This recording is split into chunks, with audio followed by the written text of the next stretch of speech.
How did you use media technologies in the construction, research, planning and evaluation stages?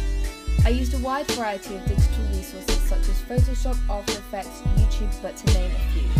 I used these throughout the process of research, development, pre-production, execution, post-production and distribution. I used a website called Blogger to document the entire process. Research, development and pre-production phase. For the research and development for my film, I used a variety of different websites to enrich my product. I watched many short films on Vimeo to give me an idea of how to structure a short film. One which particularly stuck out was called La Loteria. It highly influenced my film. From the Spanish dub to the mediocre acting, it was an influence until the end. Tiene una fobia a la verdura. En contra, él creía ser un feminista después de solo tomar una clase de ciencia política. Once I had done my research into what kind of film I wanted to make and how I wanted to go about making it, I used a script developing software called Celtex. It was extremely helpful in creating my script and gave me a professional looking outcome. I then embedded this into my blog with SlideShare. I watched tutorials on YouTube on how to get the most out of my DSLR and be able to achieve a cinematic look. The production phase. For the filming of my movie, we used a variety of different equipment.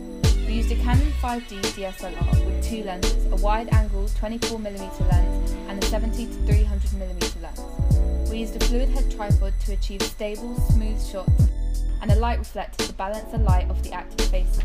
We also used an LED light for certain shots and a boom microphone. However, this failed to pick up appropriate sounds as we did not use it correctly. The post-production phase.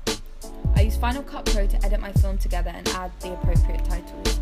I then used Adobe After Effects to create my idents and add little animations where I felt they complemented the film. I used freesound.org to download sound effects and Spotify to find my music. I used YouTube and a website called flvto.biz to download the soundtracks and soundbites. I used a shotgun mic to record the Spanish overdub. Editing was by far my favourite step as I was able to transform the film. The distribution phase. For the distribution process, I used YouTube and Blogger to publish the final product, the magazine and poster. For the poster, I used Photoshop, which is one of my favourite programs because of the range of things you can do with it. I also used this along with my Wacom tablet so I could draw things correctly and erase precisely. I used Google Images and DaFont to look for inspiration for fonts and design ideas.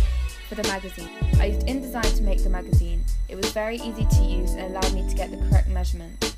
I used Google Images and DaFont once again for the same purposes. In conclusion, I managed to create a set of products using affordable technology, accessible platforms and my own creativity. I am a prosumer and I'm very happy about it.